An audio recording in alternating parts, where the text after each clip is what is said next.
How do you balance scrappy performance tactics with longer term brand investments at seed and A stage? Yeah, I think the first thing is really going back to understanding your core value as a business and as a product. And how is that different? How are you going to position and how are you going to articulate that positioning and that branding? Why do you exist? What is the unique value that you create? What is the promise that you are making to your customers? Then you infuse the answer to those questions in every single customer touch point. Hi, and welcome to Growth Talks, where we dive deep into the world of growth and marketing with industry leaders. I'm Krystina Rubino, the General Manager of Offline at Right Side Up, and your host. Today, I'm excited to welcome Tamara Mendelsohn, the former CMO of Eventbrite. As one of Eventbrite's earliest employees, she was a driving force behind the company's remarkable growth.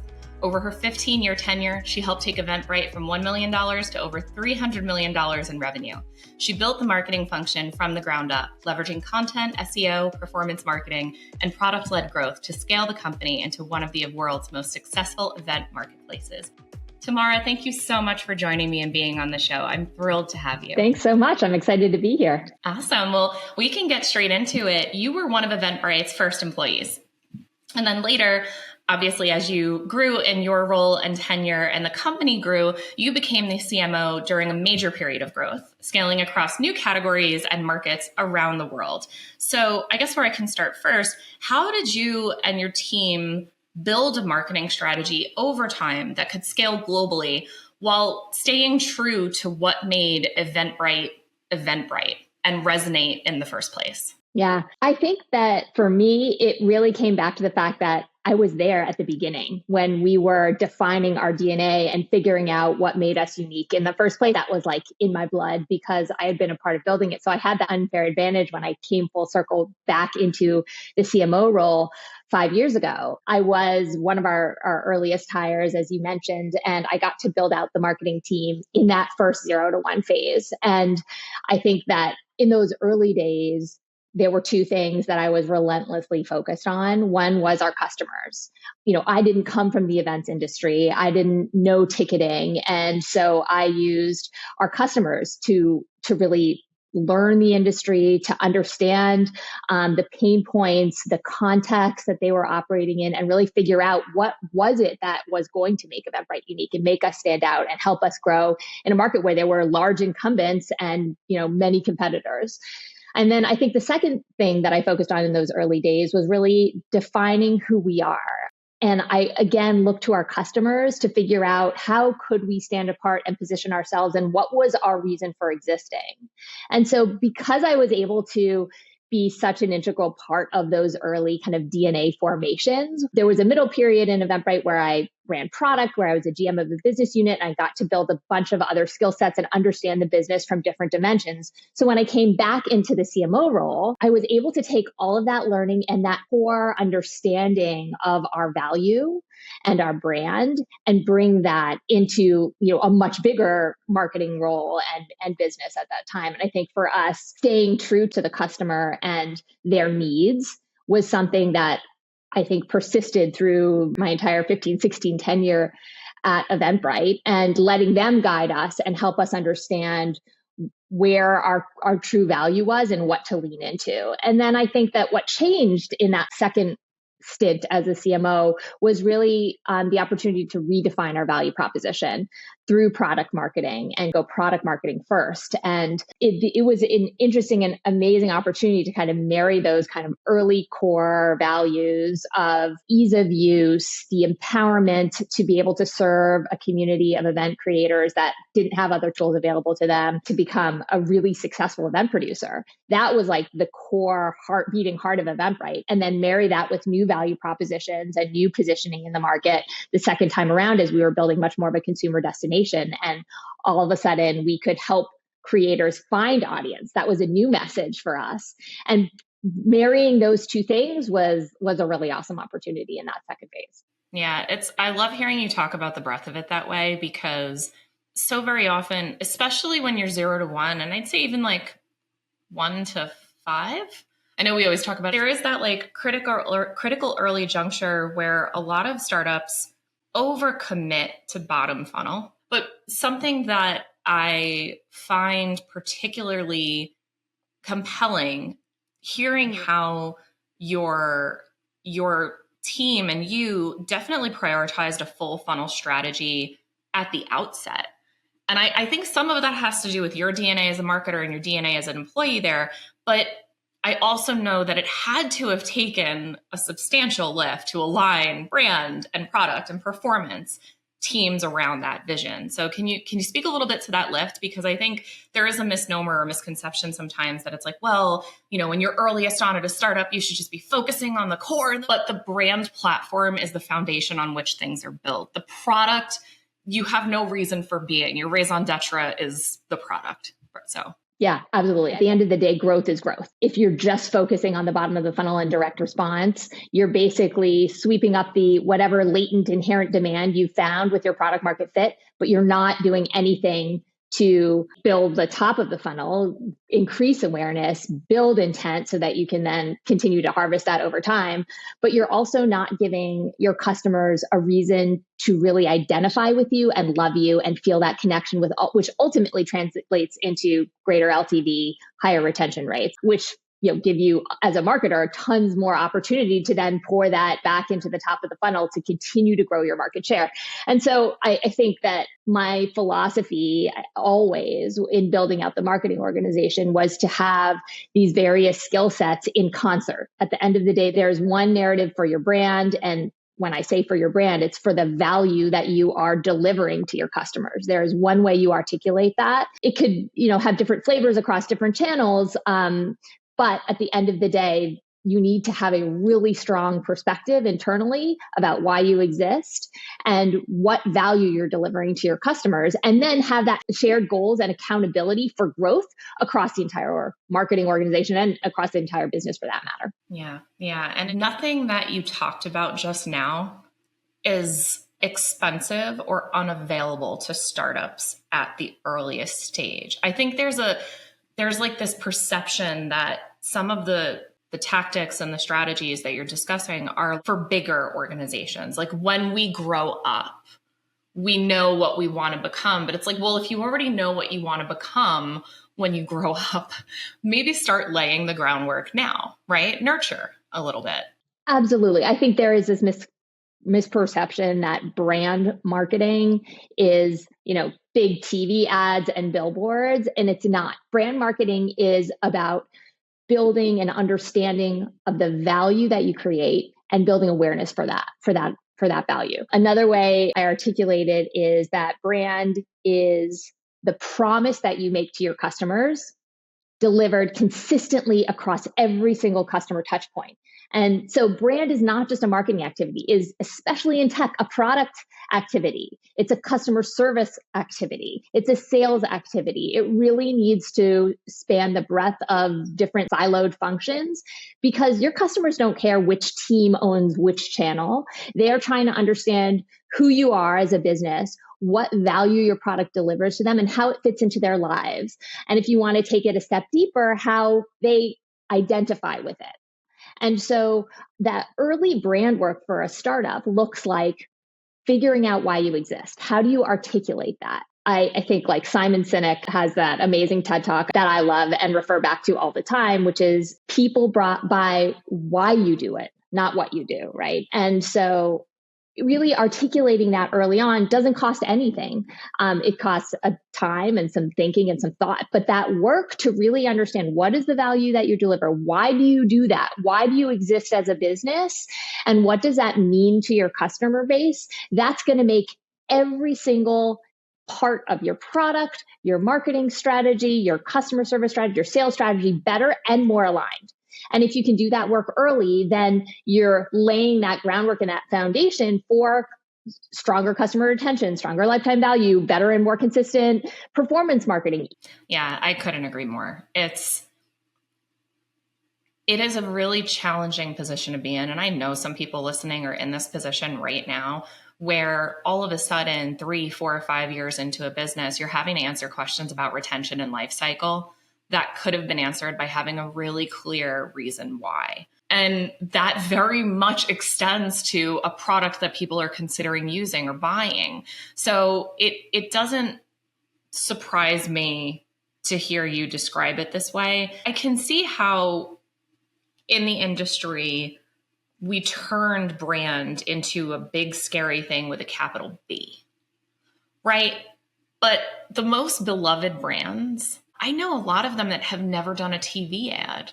Yeah, absolutely. I think one of our company goals, not just marketing goals, but company goals in the early days of Eventbrite was to build a love brand. And I did a lot of education around the company on what is a love brand. And as you sit down with the sales team, you sit down with the engineering team, the finance team, the legal team, everybody has those brands. They can name a handful of brands that they would remain loyal to and buy their products, even if there was a comparable product by a competitor that was cheaper. And that is the definition of a love brand. And building a love brand is not about buying TV ads or billboards or any channel strategy, actually. It's about really deeply understanding your purpose and connecting that with the customers that you want to reach, and then delivering on that promise consistently over time. And you can find really interesting, unique, creative ways to bring that promise to life. That is quote unquote brand marketing that don't cost anything. For us in the early days, it was sitting down with some of our smartest, best, most successful customers and interviewing them and highlighting that content and making them kind of heroes and the rock stars of our platform. That didn't cost us any working dollars, but it began to build a brand that people felt a connection to and a love for because they saw themselves in it. They aspired to be like those customers that we were highlighting. And so there are things like that I think if you expand your definition of what brand marketing is and your understanding of what it can be, really open up a lot of very creative and fun, opportunities for marketing teams. Yeah. And even just if you think about your own experience as a human being trying to navigate the world, when I get a delightful response from a customer service email, something with a little bit of personality or a silly little thing can just be such a nice touch.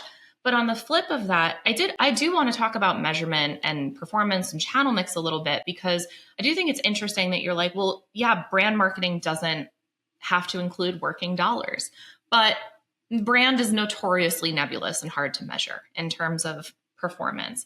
I will say, I do think that, again, people conflate brand marketing performance with the performance of large expenditures like a television campaign, et cetera. When you think about brand campaigns or even brand perception, and clearly the vision was very well defined for the brand, but what are some of the specific metrics or signals that you've used to evaluate brand impact, and how do you connect them to measurable business results, especially when you're working with other disciplines like finance? Yeah, I think there are a lot of different ways to measure and to understand the health of your brand. And I think at the end of the day, it is about triangulation. There's no perfect silver bullet metric, but it is about understanding how these different metrics work in concert and how they trend over time. So I think for me, the leading indicators are the health of your brand. Now, in the early days of Eventbrite, we didn't have the dollars to spend on brand tracking, aided and unaided awareness. Eventually we got to that place. And that is a very helpful metric when you get to the size and scale where you can afford to do that, because then you can see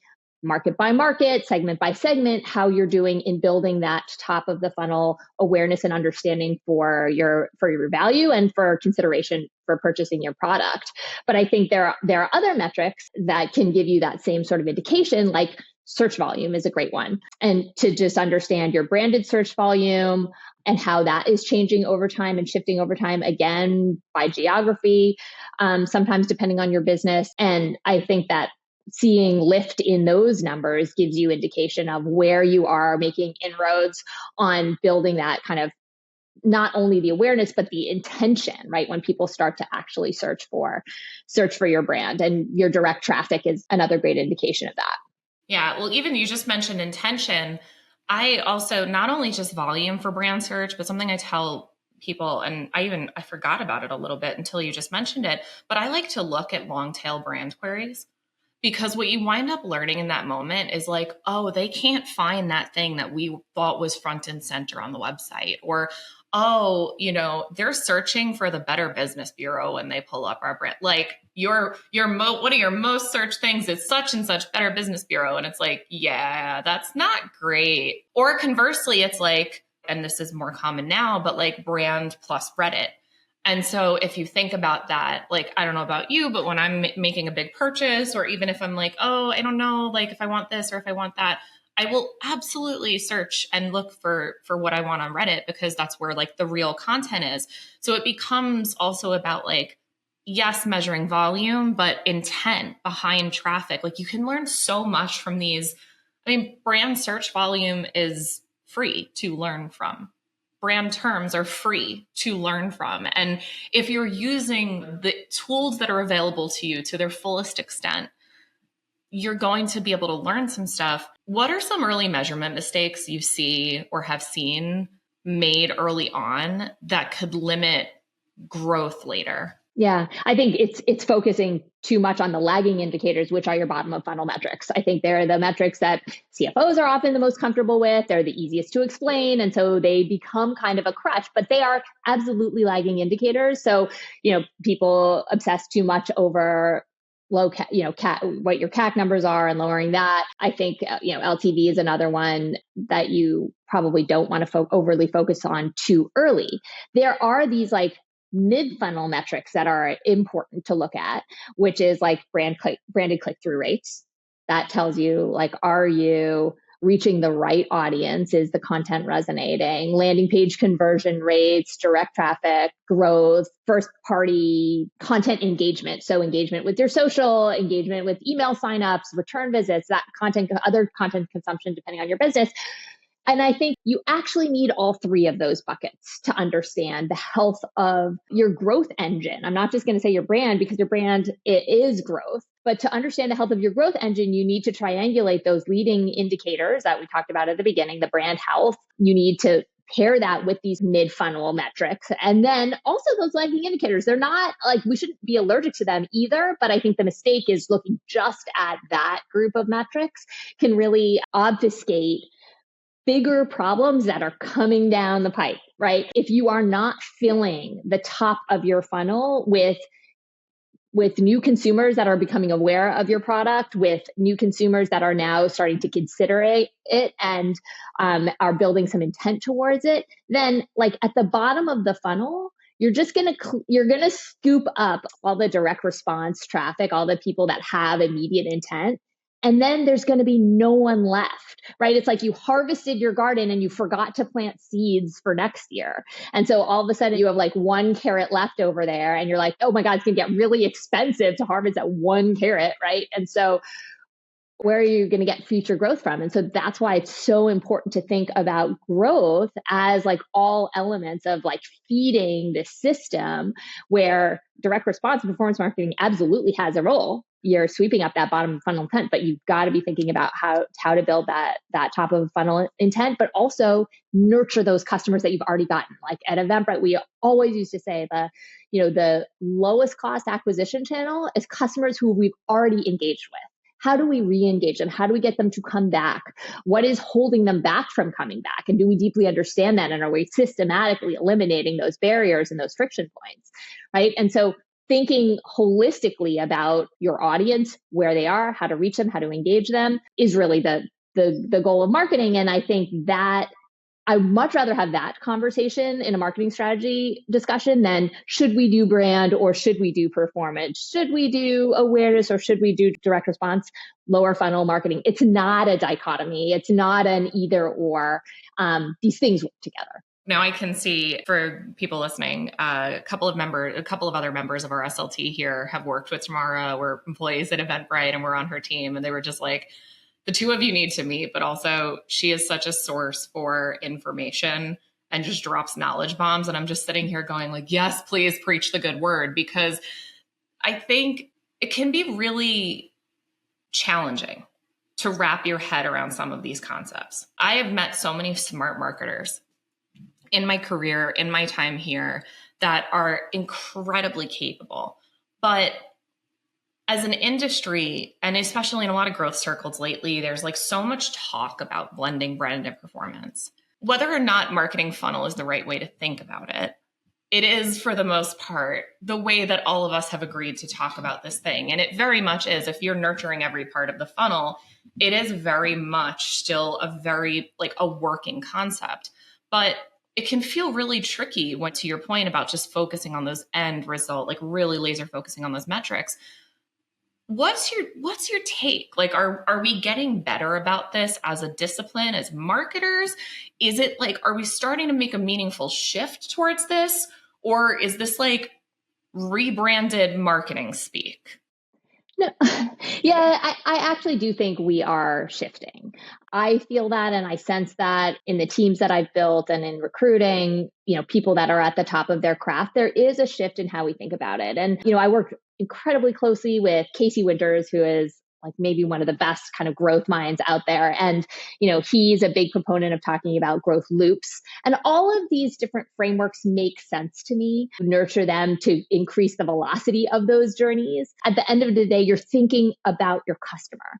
And if you can really get in the shoes of your customer and understand what are those different touch points, what is the journey that they go through in deciding to ultimately to buy your product, where does that journey start? How quickly does it progress? Like at the end of the day, that's what marketing is all about. And I do think that the practice of marketing has evolved and we are progressing our thinking. I mean, we have to because the tools available to us are changing, the channels available to us are changing, the rules by which we play are changing. And so it's natural that we continue to evolve. And I think that one of the greatest opportunities for marketing is branding ourselves and what we do. I think there's still a lot of room because it's a moving target and it's changing. And as a great marketer, I think you have to stay on top of those changes. But keeping the customer at the center of it all has not changed. And I think that will remain true forever. Yeah, I couldn't possibly agree more. I do think like we're just all so tasked to work quickly and effectively and efficiently.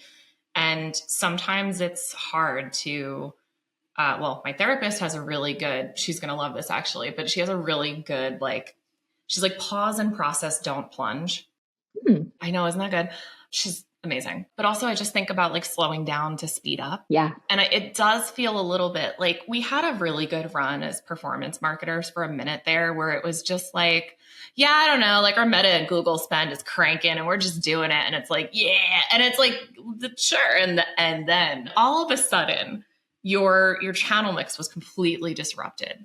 And platform consumption is completely disrupted. And no one knows what's after TikTok, but nobody knew what was after Facebook. And then it was Instagram. Nobody knew it was after Instagram. And I always like to throw MySpace in the mix here too, because I can't believe that we were ever so feral as like a human population to like display our top 8 friends online. It's just like, that is, yeah, there's just themes that come up in growth talks sometimes. I'm just like, do you remember when the early internet was feral?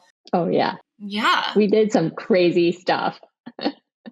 But I feel like that's where we are right now with AI. Like we're just going to keep going through these cycles. Yes, I couldn't agree more. And oh my God, I'm going to like bounce around here a little bit. I have so many good questions to ask you. Okay, so this is a good spot to talk a little bit about channel selection because like there's always like the paid versus organic and new versus established channels and how that changes as a business scale. Are there channels or tactics that you have just found worked best at different stages of the funnel and business maturity? What channels remain your go-to? And then what channels are you just like, I am over that channel. If I never spend another minute talking about it or another dollar on it, I'm good. Or maybe nothing that extreme, but overhyped. I don't know that there are those extremes, but I would say that there are different channels that matter at different phases of business maturity. I think when you're starting out, organic and product-led growth should be the main focus. I think that paid comes last, right? Organic focus helps you understand if you have product market fit or how close you are to product market fit.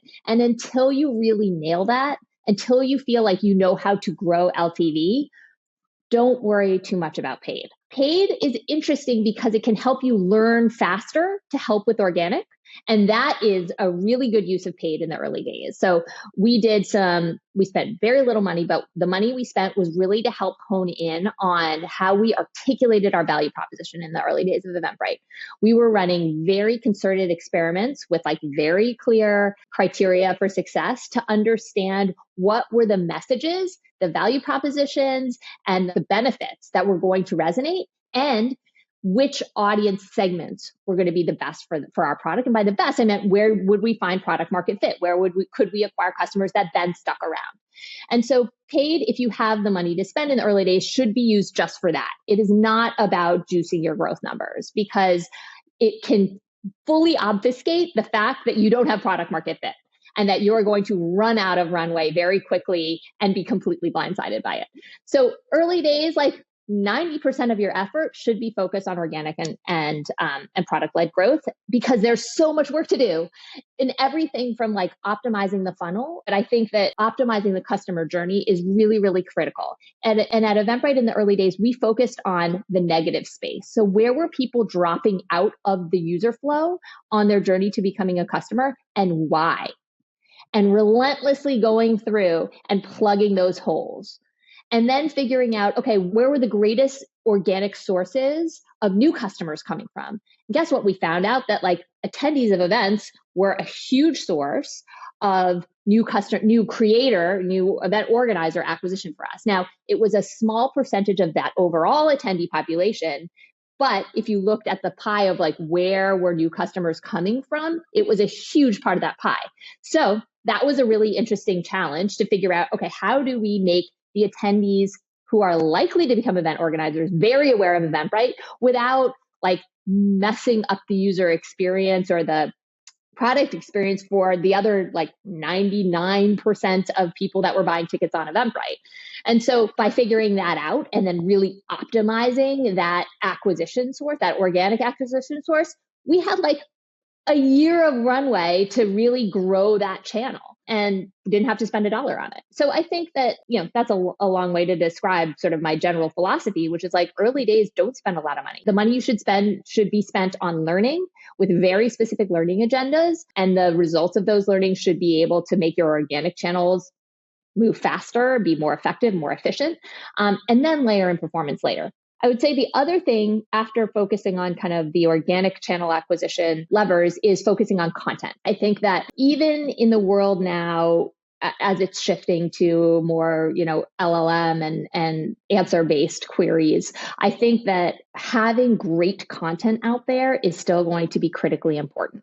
Content that people can dive into, content that can be searched and discovered by the LLMs, but also, and then in social as well. Because at the end of the day, people are still wanting entertainment. That's not going to go away. The channel, the platform might change, but people want to be entertained. And there's a way to insert yourself, your company, your brand into culture and make it culturally relevant and interesting and entertaining while communicating your brand value proposition. And so those are the things that I would like layer and then fully lean into like channel mix, paid performance spending. Yeah. And for the record, I couldn't agree more, but I have become more and more of a paid media specialist as my career has gone on. Like you could call me a billion other things and people probably have, but like I couldn't agree with you more, because when you start to spend on paid and you scale it too early, you learn very expensive lessons in terms of where things break.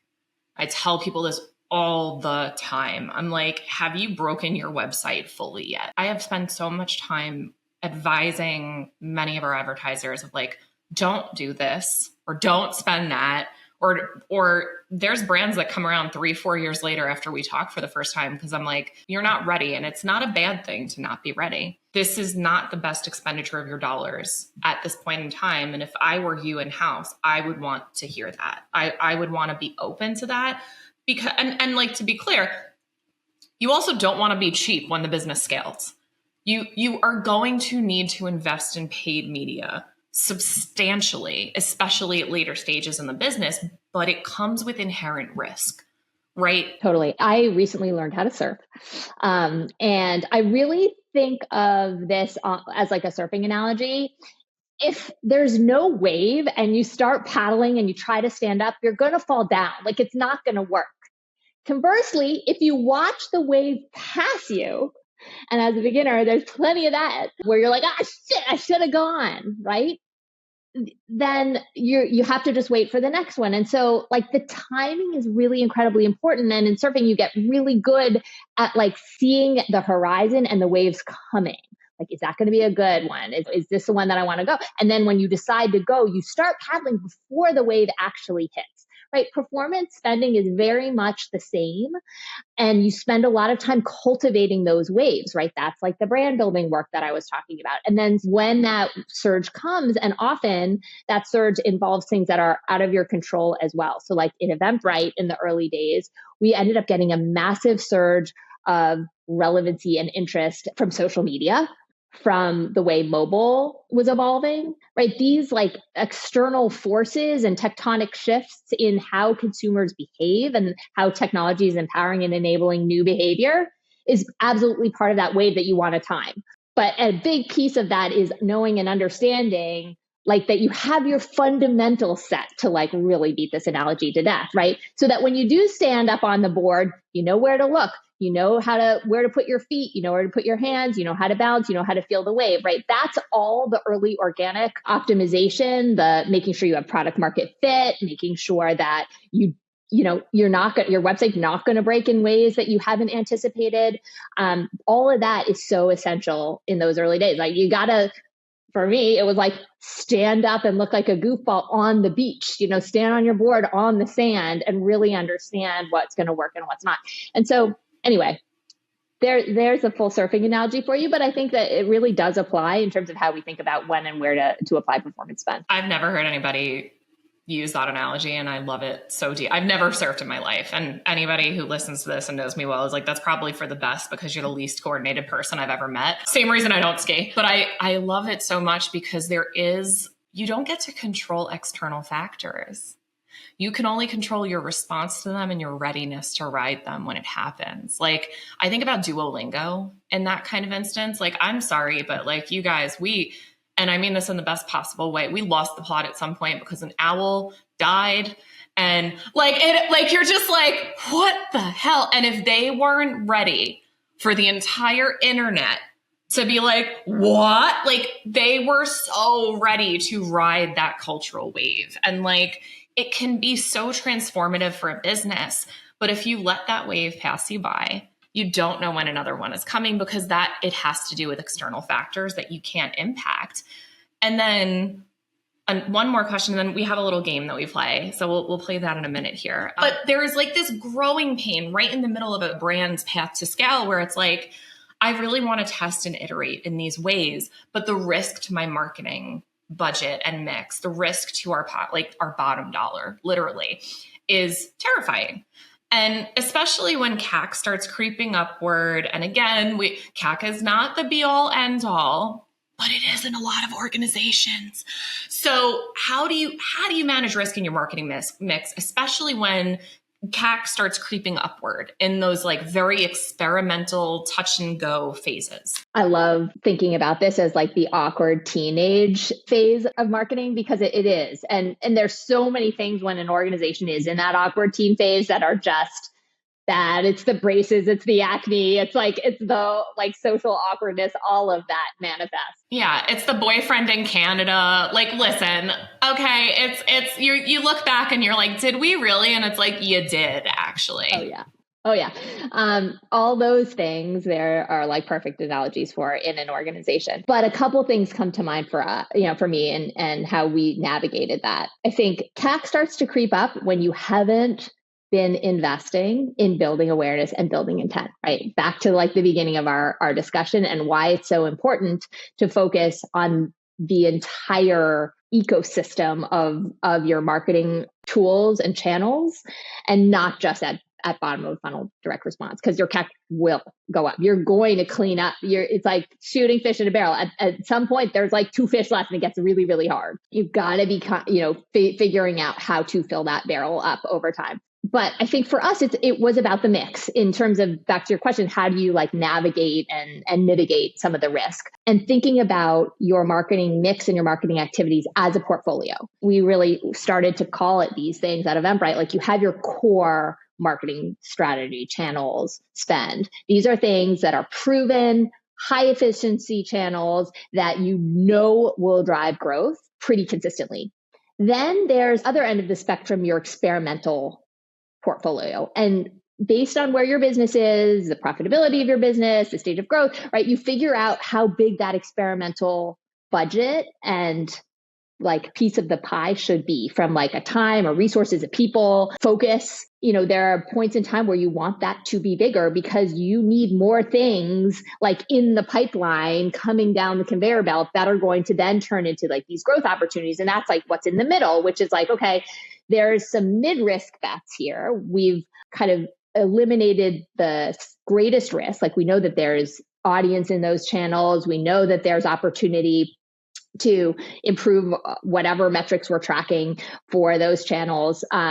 And there's opportunity to scale it, but it's not fully optimized yet. And so you really want to think about your portfolio in those three buckets, core most of the time kind of being the majority, and then figuring out like how do you seed the experiments so that you can cultivate some of them into this growth bucket where you're like starting to build more expertise. And a lot of the experimental stuff, like we use an agency to help us figure out like, okay, let's add OTT to the mix. We know nothing about OTT, but guess what? There, at Right Side Up, some amazing people that really understand this channel that can help us shortcut and learn and like a lot of the learnings and move a lot faster. I think help us figure out if this is going to be a growth channel for us, or if this is one that is not going to work for us for whatever reason. And as long as we understand why and can take that learning and apply it forward, that was money well spent. And so that's really how I think about that. I think the second thing I would say is just like, you should have guardrails on all of these buckets. Like what is the CAC that you're willing to tolerate? Because in that experimental bucket, just by nature of the fact that it's an experimental channel, it's going to be a hell of a lot higher. But like the criteria to making it into growth channel means that you have to have visibility into how that CAC is going to reduce over, I don't know, a 6-month window, a 3-month, 6-month window. And I think just having all of those guardrails clearly defined and set up so that you can have that conversation with your CEO, with your CFO, makes that portfolio much more palatable to everybody. It also just makes everybody involved who doesn't understand the nuts and bolts of marketing take a breath, because you're prepping everybody.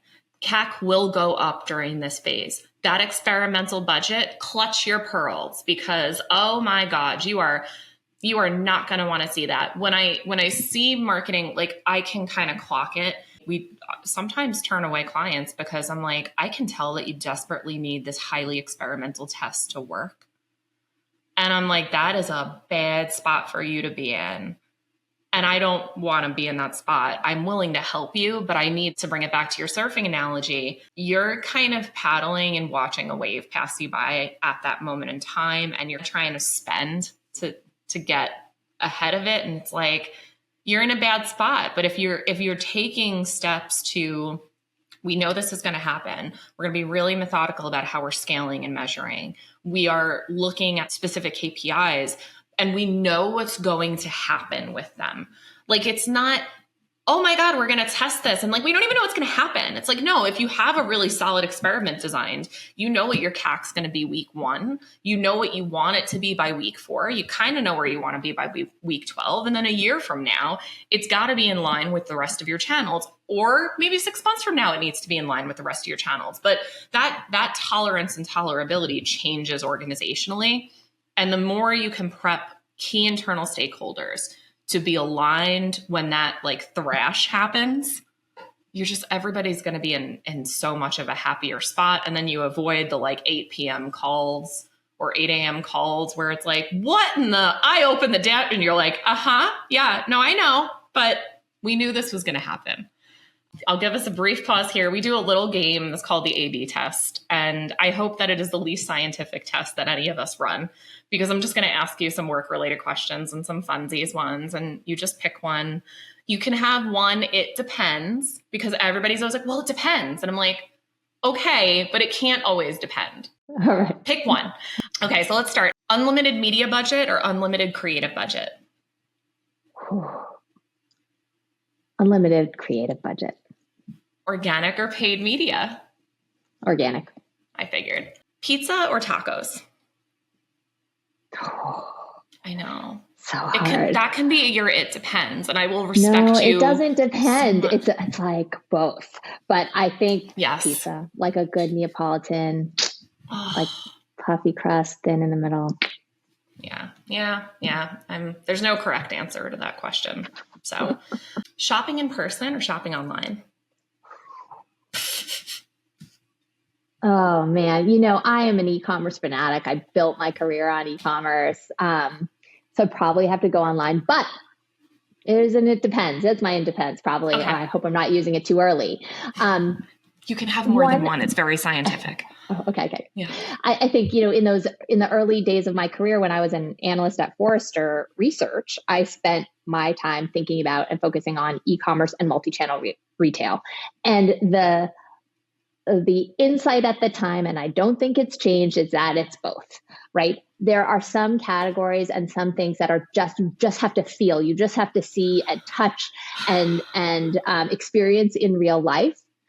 But the ease, once you've made those decisions, the ease of e-commerce is so efficient and so effective and has opened up, I think, so much more access, right, to people that don't live in major cities, that don't have that specific store available to them, but now can have access to those products. I think, at the end of the day, I'm a tech fanatic and really do believe in the great equalizing power of technology. And I think e-commerce really speaks to that.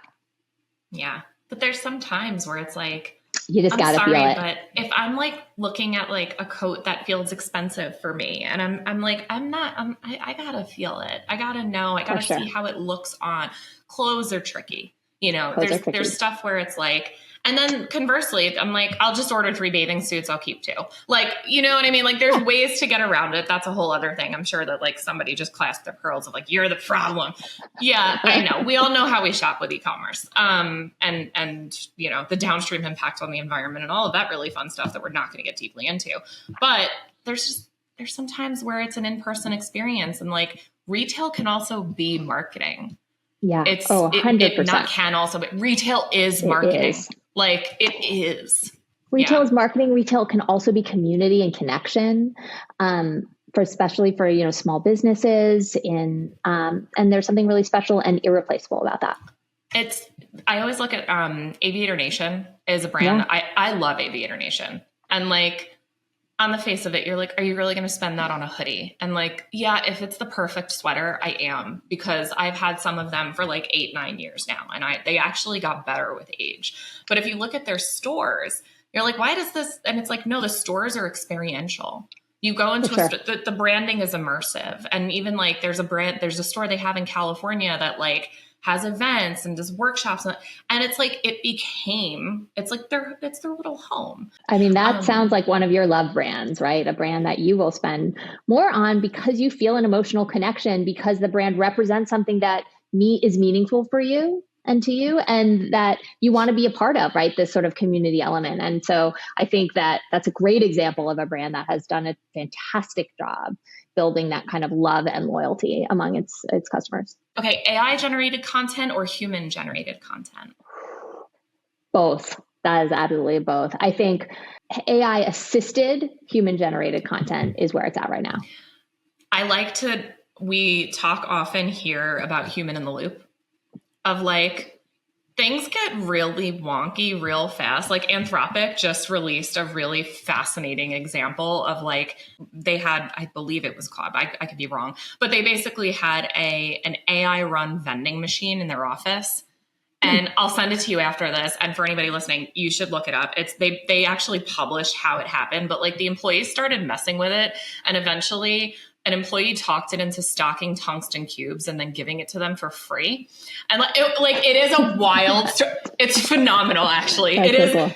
I love it so much because it shows the human in the loop piece of it of yeah, but when you basically told it to run a business without a human in the loop, all of a sudden it was discounting things down to free and didn't hold in profit margins. It's just a fascinating example. And I love that it actually came from Anthropic. I think they're doing some absolutely incredible things over there. But yeah, so getting back to the questions, I promise I can stay on topic.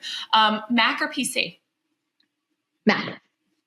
100% all the way since I was a kid. My dad was a graphic designer, and we got one of the first early Macs in the house, and he was trying to figure out what was this machine, and he wasn't threatened by it. He looked at it as a new tool. And that really influenced me in so many ways in terms of how I think about technology and what's possible with new technologies. And, I think That's another amazing brand that's been built over decades, but that stands for human in the loop. Like what is possible when you empower a creative mind with really groundbreaking technology. And I love that about that brand. I mean, two things. One, I think we're about to find that out again with Johnny Ive going over to OpenAI. That sent shockwaves through the community. And then the other piece of that you just made me think of is the GM of our creative business unit here, Corey, who's just like an incredible creative mind and has that taste with a capital T. But he is one of the biggest proponents in using AI to develop creative. He gave a presentation recently at a company retreat, and I just kind of sat back and was like, the foresight of this man to not be threatened by this technology. Maybe initially, I think it's very easy for us to be like, oh, is it coming for me, job? And it's like, he's like, no, here's how it's going to make me do my job better and help me focus on the things that are the human in the loop things that are like, how do you get the expression of his taste and his team's taste and their brains? And how do you like Soigné? Like, how do you just make it perfect? And it's like, because these are tools, like your dad's original Apple computer, he looked at as a tool. And as somebody who, I learned graphic design on a Mac in college, and I remember Quark and the earliest InDesign and all of those things. And it's like, these are tools, it's illustration tools. AI now, illustration tool. It's just a different thing where you can prompt it with, it's truly incredible. But openness to new technology is the thing that I consistently see, especially on the show. When people talk about it with an openness, there's very much like, I'm like, oh, you're going to be just fine. Like, and it's hard sometimes because you're scared and change is scary and to be avoided. We know, but change is inevitable. Change is constant. Okay, I'm going to get into funsies and then we'll move on from here because I still have a few more questions for you. I'll do two more funsies. Would you rather have unlimited access to free concert tickets or free first class flights forever? Unlimited access to free concert tickets. Ooh, 100%. I think that, coming from my time at Eventbrite, the magic and the power of the collective joy that is generated in a live music experience is soul filling. A first class airplane ticket is luxurious for sure. But it's a very isolated experience, an isolating experience. You're not sharing it with someone. And I think that where real change happens, where minds are opened, where opportunities are created is in this collective experience. And there's so many forces in technology that are trying to isolate us. I think if we all went to more concerts, the world would be a better place. Oh my God, I love that so much. And as somebody who just bought a solo ticket to go see Beyonce for the second time on this tour. You get it. She was so good. I'm like, I can't let the tour pass by without seeing her again. Like, I'm lucky enough she's coming to my city. I'm like, it has to happen because it was, really, like it was a religious experience. I know people are probably going to be like, okay, girl, but seeing Beyonce talk to live, anybody that went to an Eras Tour concert, or for that matter, and talk to anyone that has ever been to see their favorite band. Yes. That is, yes. That experience is irreplaceable. And I think what it does for us as humans is really important, and we shouldn't lose that. And you said you're buying a solo ticket, but you're not going alone, right? You're going to be with, 20,000 other people that are all loving and experiencing something together and are creating something together. And that concert experience that you will go to, no one will ever have that exact experience ever again. And you'll have been a part of that. And I think that's really special. You guys, it's a really good year for live music anyway, just in general. There's a lot of good stuff coming out, but okay.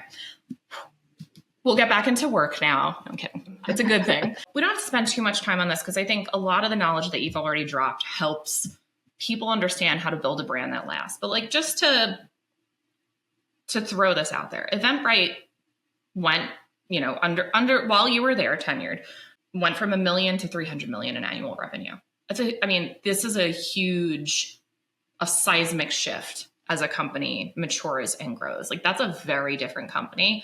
But when you work with and look at founders and marketers that are trying to build from zero, a lot of competing priorities, limited resources to make them all happen. So just very tactically, since we've already talked a lot about like philosophy and strategy, how do you balance scrappy performance tactics with longer term brand investments at seed and A stage? Is it about using, being scrappy and using paid channels to litmus test things early and then have a pay? Like what is that? What are some of like the hands-on tactics that you're like, here's how you can balance it? Yeah, I think the first thing is really going back to understanding your core value as a business and as a product. And how is that different? How are you going to position and how are you going to articulate that positioning and that branding? Why do you exist? What is the unique value that you create? What is the promise that you are making to your customers? Then you infuse the answer to those questions in every single customer touch point. Then you start to create and customer touch points being like landing pages, your homepage, the product, the way your customer support speaks to customers, your sales tactics. Then you start to create content to amplify that and to show up in more channels. And you can simultaneously layer in performance to test that messaging, to make sure that you are reaching the right audience, to make sure that the message is resonating. Maybe you come up with two different positions that you like equally, but you're not sure. Instead of just making a gut call, test them and see what has more traffic, see what has higher click-through rates, see what ultimately leads to higher conversion, and if you can wait long enough, to higher LTV, right? If you can understand that early, that's what you should be doing as an early stage marketer, and relentlessly going through that customer journey and asking yourselves, where are people dropping out and why? Curiosity is free. For sure. Yeah. You have to ask all the right questions, right? Keep asking those questions. I was that kid that asked why, but it's like, I see that kid that asked why in the way that I show up at work. Like, I gotta know. I have to know. And you have to look at whatever you do in your career, frankly, but you have to look at it of why, because then what if? Why leads to what if? And it's like, it's so easy again to like be whizzing around and speeding up and like, we have everything to do, blah, blah, blah. We have everything to do. And I felt that way too. I felt that way this week. But like, if you just take a beat and you're like, why are we doing this? There's so many good frameworks for it too. There's so many good testing frameworks, but even just personal organization wise, I've turned so many people onto the Eisenhower method of organizing your priorities and thoughts. I love that. I think curiosity, just to double down on what you're saying, I think that curiosity is like one of the most important capabilities for anyone that you hire, for anyone on your team, because curiosity is an opener, right? And I think curiosity leads you always back to the customer. Curiosity leads you to looking at new technologies as opportunity, not threat. Curiosity leads you to taking risks. Curiosity leads you to understanding the people you're working with and being more empathetic. And so I think curiosity is just like such an important quality for anyone that you hire and for yourself as you're cultivating your career. I think coming back to that core fundamental is such a pivotal and key quality for success. Yeah. The best people I've ever worked with are the most curious. And in the moment, you can tell when people get frustrated with them, or I can tell when people get frustrated with me. I know that if I ask why one more time, you might throw something at me. And if we're not in an office together, it's a good thing because I'm safe. But like, it's the foundational and fundamental elements that you think about. And actually, when you think about brand, big, scary brand with a capital B, obviously. But what are some of the foundational elements that need to be in place before you can really scale as a business? Like, what are you like, listen, it used to be good enough to have a sans serif font and a functional website and a decent Facebook budget. And I loved that time for many reasons, but that time is so long gone that what are the foundational elements besides a sans serif font and a working out? I mean, I'm going to sound like a broken record, but brand is not a font. It's not your logo. It's not your color palette. It's not your marketing campaign. It's not your website. The best brands have a deep understanding of why they exist and the value that they provide for their customers.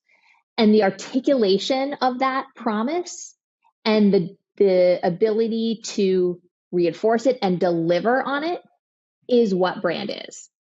And so the companies that do that best do it in unexpected ways. They definitely don't spend the most necessarily. It's not about putting dollars behind it, although that helps, right? It helps your brand reach more people. But the core element of brand itself is just a deep and consistent delivery and reinforcement of a promise that you make to your customers. We talked a little bit about curiosity and it helping when you think about new technology and being optimistic and open instead of scared and pessimistic, right?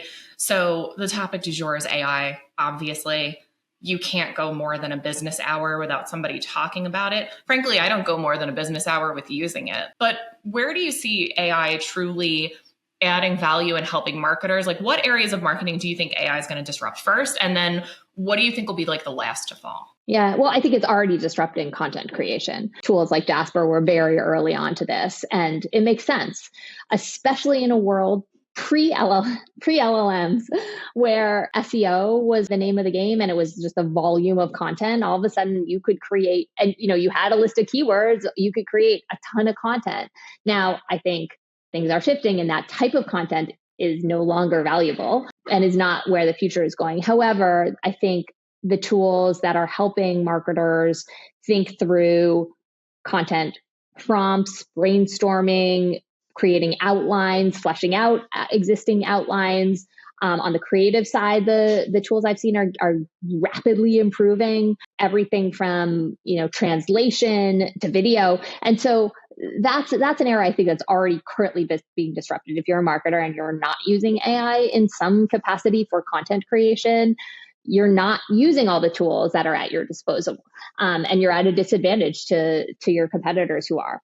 I think the next place we'll see AI really start to transform marketing is in the analytics. I mean, so much of what we've talked about today is around metrics and performance and understanding performance. And this is a place where you maybe had to rely on having team members and skill sets that weren't in your own tool set. Now with AI, I think you're going to be able to more deeply and more quickly understand the performance of what you're doing, help articulate the performance to other stakeholders, to be able to create narratives, whether it's presentations, memos, documents that explain your strategy and the performance of your strategy much more easily and quickly. All of those are great tools that not only help the effectiveness of you as a marketer, but also, or not only help the effectiveness of the actual campaigns themselves and your understanding of what's working and what's not, but your effectiveness as an executive and as a marketer to help communicate your narrative to others that may not have a marketing background. And then, I've started to see some really interesting things in the startup world around some of the areas of marketing that are really time and resource intensive. And I think these are ripe and perfect for disruption. Things like market research, right? At Eventbrite, like we couldn't spend on market research till we were, we had hit some, a reasonable scale. But those types of insights are so valuable, and AI is starting to be able to really disrupt the type of insights that you can glean without having to go out and spend a minimum of $100,000 and wait 6 months for the study to come back. And then I think, integrating it all will be the last chip to fall. And that's where, marketers, I think, still have a lot to bring to the table. Marketing has become increasingly specialized in terms of all of the different elements and channels. And the role of as head of growth or head of marketing overall is really to figure out how to weave all of these things together in concert so that you get the greatest outcome. And that is still much more of a human task. And I think it will be the hardest to replicate with AI. Totally agree. I end every interview with the same question, which is that we hear the term growth hack all the time. What I want to know is, what is your favorite growth non-hack? What is critical that you can't hack your way to? Because it's not 2012 and Facebook Ads Manager is not what you can't break this thing about growth. I think it's deep understanding of your customer. There's no way to hack around it. You have to get in there. You have to interview your customers. You have to talk to them. You have to survey them. You have to walk in their shoes. If you're going to find those insights that are going to be the differentiators for you in how you communicate the value of your product, your brand, how you find cultural relevance in the market, and how you influence and direct the products ultimately that your company is building. And so I don't think there's a way to hack that. You've got to get in there and do that work. I love that. Great note to end on. Thank you so much for your generosity of time and spirit and knowledge. I am so excited for this one to publish. Thank you again. Thanks so much for having me. This is really fun. Thanks for joining us on this episode of Growth Talks. We hope you found our discussion insightful and fun. Don't forget to like, comment, and subscribe to our channel for more valuable content. And if you're excited and ready to start up-leveling your growth strategies and execution, Right Side Up has you covered. Right Side Up is a leading growth marketing agency that is partnered with over 1,000 companies of all stages and sizes to help them meet and exceed their growth goals. With expertise across all growth marketing functions, we can help you evaluate product market fit, develop customer acquisition strategies, navigate executional challenges and staffing gaps, and make pivotal decisions with confidence. And whether you need one individual or a custom-built, full-service team, we'll find you the right A+ talent. Visit us at rightsideup.com to see how we can help you and your company grow.